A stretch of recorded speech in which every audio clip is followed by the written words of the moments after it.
Selamat datang kembali di pembahasan mendalam kita. Oke, hari ini kita bakal nyelam nih ke bab 5 dari buku The McKinsey Way. Fokusnya tuh di sesuatu yang fundamental banget buat cara kerja McKinsey. Gimana sih mereka merakit tim yang efektif? Kayaknya buat mereka kerja tim itu bukan cuma pilihan ya, tapi udah jadi tulang punggung lah. Kenapa sih ini bisa sepenting itu buat mereka? Iya, tepat sekali. Buku yang Anda kasih ini, terutama bab 5 ya, itu nekenin banget kalau di McKinsey Anda tuh hampir nggak mungkin kerja sendirian. Ini bukan soal gaya kerja doang, tapi udah jadi keharusan strategis gitu. Coba bayangin deh, masalah yang mereka hadapin kan kompleks banget ya. Mulai dari strategi global buat perusahaan gede, sampai restrukturisasi korporat yang masif. Nah, skala sama kerumitan kayak gini, jelas butuh lebih dari satu kepala pinter atau sepasang tangan aja kan. Tim itu memungkinkan mereka gabungin macam-macam keahlian, pengalaman, sama sudut pandang buat bikin solusi yang ya jauh lebih kuat. Jadi bukan cuma ngumpulin orang, tapi nyiptain sinergi. Oke, menarik. Jadi ini jauh lebih dari sekedar banyak tangan kerjaan lebih ringan gitu ya. Lebih ke kualitas pemikiran yang dihasilkan gitu. Jauh lebih dalam dari itu. Iya, bener sih, aspek bagi-bagi tugas buat ngumpulin sama analisis data itu penting. Buku ini juga nyebutin itu. Tim emang bikin proses itu lebih efisien. Tapi nilai sebenarnya itu ada di keragaman pemikirannya loh.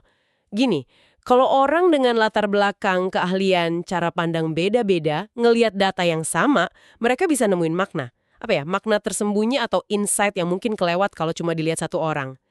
Buku ini nyebut secara eksplisit kalau tim itu dibutuhin karena masalahnya kompleks, perlu lebih banyak tangan dan kepala buat benar-benar paham data dan implikasinya. Jadi soal kualitas analisis, kedalaman wawasan. Kayaknya ada contoh menarik ya di buku soal skala kebutuhan tim ini.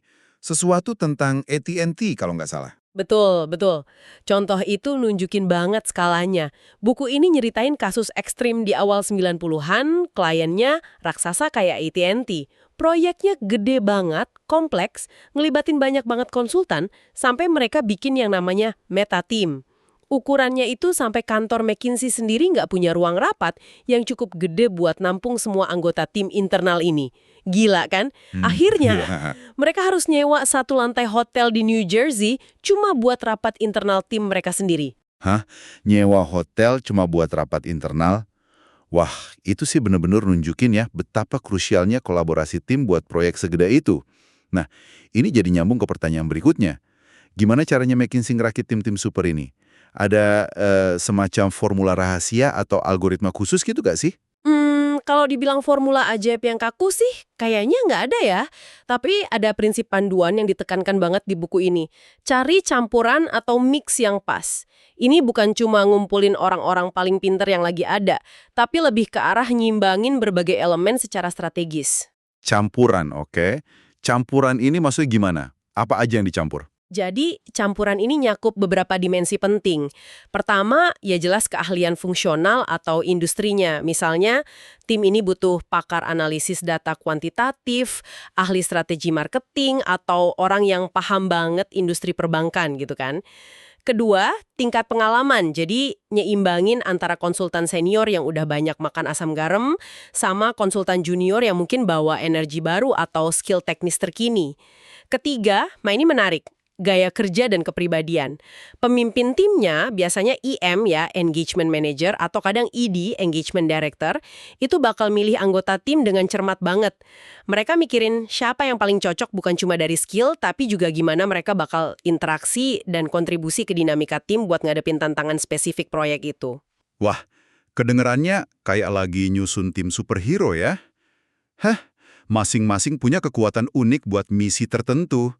Berarti IM sama ID ini kayak Nick Fury itu, milih Avengers. Analogi yang bagus itu. Dan bener, kayak Nick Fury yang rekrut dari mana-mana, McKinsey juga nggak ragu buat nginjem talenta dari kantor lain atau dari praktis lain di seluruh dunia. Ini kalau keahlian yang paling pas nggak ada di kantor lokal. Ini tuh cerminan konsep inti mereka, yaitu one firm atau satu firma. Buku ini nyebut konsep ini sebagai filosofi kalau McKinsey itu operasinya sebagai satu kesatuan global gitu. Artinya, klien harusnya dapat akses ke keahlian terbaik firma, nggak peduli konsultannya ada di mana. Tujuannya jelas banget, kasih solusi terbaik buat klien. Konsep one firm ini menarik. Berarti ini juga nandain kalau performa individu itu penting banget ya dalam proses seleksi internal ini? Nggak cukup cuma ada atau lokasinya pas? Oh, tentu saja. Performa itu kunci. Buku ini, walau nggak terlalu rinci di bab ini ya, tapi secara implisit nunjukin standar kinerja yang tinggi banget di McKinsey. Konsultan yang kerjanya bagus terus-terusan pasti bakal dicari banget buat gabung tim-tim keren atau proyek penting. Mereka bangun reputasi internal gitu. Sebaliknya, sistem evaluasi mereka yang ketat yang sering dikaitin sama up or out. Oh, yang harus terus naik atau keluar itu ya? Iya, betul. Itu kan pada dasarnya bikin standar kualitas tim kejaga terus. Mereka yang dianggap nggak nyampe standar tinggi itu ya nggak bakal lama di sana. Jadi proses seleksi internal ini kompetitif banget dan fokusnya ke kualitas. Oke. Jadi kita udah punya tim nih, isinya campuran keahlian, pengalaman, gaya kerja yang pas, dipilih berdasarkan performance. Tapi gimana soal sisi manusianya?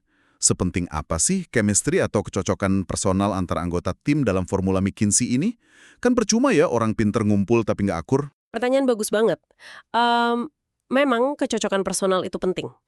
Buku ini walau nggak pakai istilah chemistry persis di bab 5 ini, tapi kerasa banget nunjukin pentingnya dinamika tim yang sehat. Tim yang solid itu kan bukan cuma kumpulan orang pinter sendiri-sendiri, tapi orang pinter yang bisa kerja bareng secara efektif, saling dukung, bahkan saling nantang secara konstruktif. Kecocokan pribadi sama gaya kerja itu pasti ngaruh ke gimana tim interaksi, komunikasi, nyelesain konflik, dan ujung-ujungnya ya kualitas solusi yang mereka bikin. EM yang bijak pasti mikirin faktor manusia ini pas ngerakit tim. Walau mungkin prioritas utamanya tetap keahlian sih. Nah, kalau dinamika ini penting, gimana cara McKinsey secara aktif ngebangun kedekatan tim atau bonding? Apa mereka punya program team building khusus, kayak retret akhir pekan, outbound, atau sesi minum-minum wajib gitu? Nah, di sininya nih pendekatan McKinsey seperti yang digambarin di buku ini mungkin agak beda dari bayangan orang. Buku ini justru nekenin kalau sebagian besar bonding, kedekatan tim yang paling kuat itu terjadinya secara organik. Lewat apa? Ya lewat kerjaan itu sendiri. Coba bayangin, tim kerja bareng di ruangan yang sama, ngadepin masalah klien yang rumit, berjam-jam lamanya. Buku ini nyebut rata-rata 10-14 jam sehari, bahkan sering weekend juga. Intensitas pengalaman bareng ini, tekanan buat bikin hasil bagus dalam waktu mepet, itu secara alami dorong anggota tim buat saling kenal lebih dalam, bangun percaya, dan jadi saling bergantung buat sukses. Kayak berperang bareng gitulah di medan project. Oh, jadi bukan acara ayo kita senang-senang bareng yang dipaksain di luar jam kerja. Ini kayaknya beda banget ya sama kebanyakan upaya team building korporat lain. Tepat. Buku ini secara eksplisit nyaranin para pemimpin tim EM buat selektif banget dan bijaksana kalau mau bikin aktivitas bonding formal di luar kerja. Makan malam bareng pas tim lagi tugas di luar kota, ini sering kejadian ya. Emang biasa, tapi itu lebih sering karena praktis aja kan, semua jauh dari rumah butuh makan, bukan program bonding terstruktur. Fokus utamanya yang ditekankan banget justru pada menghargai waktu pribadi anggota tim. Wah, menarik banget. Jadi, ngehargain waktu pribadi malah dianggap cara bangun tim yang lebih baik. Gimana tuh caranya? Buku ini ngasih beberapa contoh sama saran menarik soal ini. Misalnya, sesekali ngelibatin pasangan atau orang terdekat anggota tim di acara santai kayak makan malam informal pas proyek selesai bisa jadi cara bagus. Ini bantu orang terdekat ngerti tuntutan kerjaan dan sebaliknya bantu anggota tim ngerasa lebih dipahami dan didukung. Tapi kuncinya jangan nambah beban ke jadwal mereka yang udah padat. Ada anekdot cerdas di buku ini. Katanya, makan malam tim terbaik yang bisa diatur EM itu justru pas makan siang. Kenapa? Kenapa makan siang? Karena itu ngasih sinyal kuat kalau si pemimpin hargain fakta bahwa anggota timnya punya kehidupan di luar kerjaan dan pengen bisa pulang atau ngelakuin hal lain pas malam. Ini ngebangun rasa hormat dan loyalitas yang mungkin lebih kuat dari outbound manapun. Itu insight yang kuat banget sih. Ternyata ngehargain batas kerjaan sama hidup pribadi bisa jadi alat bonding efektif ya. Nah, sekarang kita pindah ke sisi lain intensitas kerja ini. Kerja di bawah tekanan tinggi, jam kerja panjang gitu, pasti capek banget kan, fisik maupun mental. Gimana cara McKinsey, atau lebih tepatnya para pemimpin tim, ngejaga semangat atau moral tim tetap nyala di tengah badai kerjaan? Nah, ini aspek krusial banget dan jadi tanggung jawab berkelanjutan buat pemimpin tim, seperti dibahas di buku. Moral tim yang rendah itu dianggap kayak pembunuh kinerja yang diam-diam tapi mematikan. Pemimpin tim yang efektif harus punya kepekaan tinggi dan secara proaktif, ngukur suhu emosional timnya. Mereka harus usaha ngerti gimana perasaan anggota tim, apa tantangan spesifik yang mereka hadapi, gimana tekanan kerjaan ngaruh ke kondisi mental mereka. Ini bukan tugas pasif, tapi butuh observasi aktif sama komunikasi terbuka. Gimana caranya pemimpin bisa efektif ngukur suhu ini?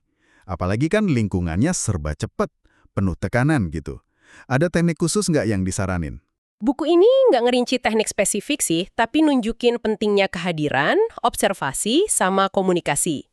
Pemimpin perlu luangin waktu buat ngobrol informal sama anggota tim, dengerin keluhan atau kekhawatiran mereka, ngamatin bahasa tubuh, interaksi antar anggota, dan nyiptain lingkungan di mana orang ngerasa aman buat nyuarain kesulitan tanpa takut dihakimi.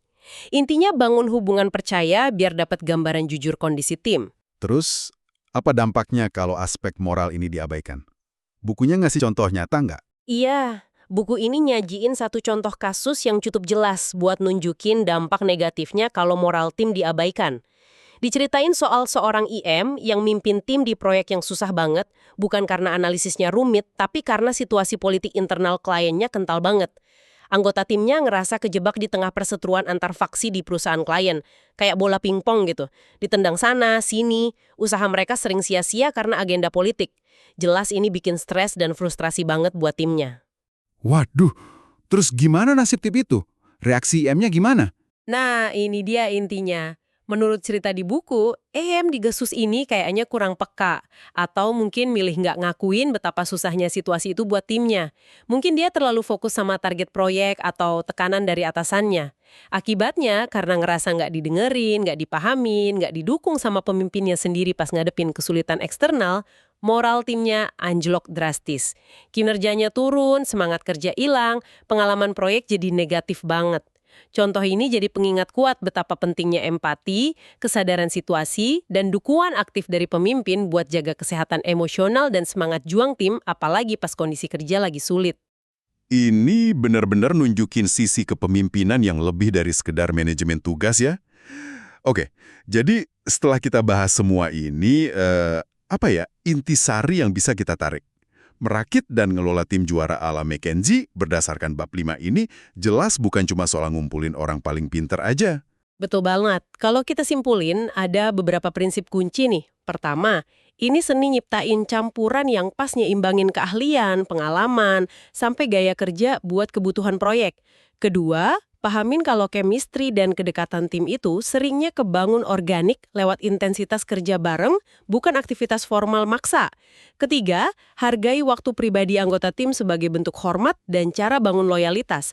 Dan keempat, yang gak kalah penting, peran krusial pemimpin buat aktif mantau, ngertiin, dan jaga kondisi emosional serta moral tim, apalagi pas lagi di bawah tekanan. Dan pelajaran ini, walau diambil dari konteks konsultan elit, kayaknya relevan banget ya buat Anda, pendengar kami, dimanapun Anda kerja atau mimpin tim, kan? Sangat relevan, sangat. Prinsip-prinsip ini kan sebenarnya universal. Coba deh pikirin, milih anggota tim secara cermat sesuai kebutuhan nyata, bukan cuma karena ada atau deket aja. Terus, secara sadar ngebina hubungan kerja yang baik, saling dukung, hormat. Terus, hargain batas kerjaan sama hidup pribadi buat jaga kesejahteraan jangka panjang. Dan terakhir, peka sama dinamika internal dan moral tim, terus aktif ngelolanya. Semua ini berlaku di mana aja kalau Anda butuh kolaborasi efektif buat mecahin masalah rumit, dorong inovasi, atau sekedar capai tujuan bareng. Ini bukan cuma cara McKinsey, tapi prinsip dasar bangun tim tangguh. Nah, sebagai pemikiran penutup nih buat Anda renungkan dari obrolan kita hari ini. Kita udah banyak ngomongin pentingnya campuran yang pas dan chemistry yang baik. Tapi gimana kalau pas ngebentuk tim, kita secara sengaja masukin seseorang dengan gaya kerja atau perspektif yang agak beda. Bahkan mungkin orang yang cenderung nantang cara pikir dominan di tim. Jadi, alih-alih cuma ngejar chemistry yang mulus, mungkinkah keragaman pendekatan ini, yang mungkin sesekali bikin gesekan atau debat konstruktif, justru bisa jadi katalisator yang memperkuat tim dalam jangka panjang? Sesuatu buat Anda pikirkan lebih lanjut. Sampai jumpa di pembahasan mendalam berikutnya.